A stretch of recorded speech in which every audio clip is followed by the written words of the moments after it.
Magandang umaga sa ating lahat mga ka-diabetes. Check muna tayo sa ating starting sugar level. Ang starting sugar level natin is 123.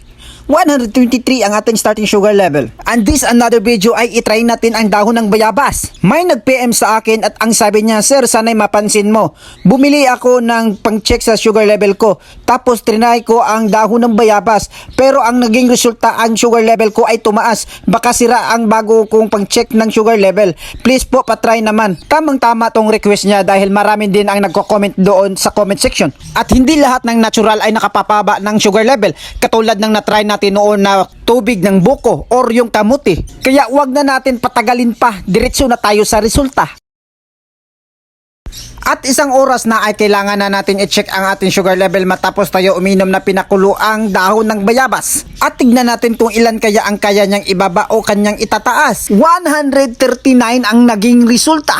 So 139 minus 123 equals 16. 16 ang dinagdag sa aking sugar level mga ka-diabetes. Sana'y nakatulong ang mga video ko at mabuhay tayong lahat.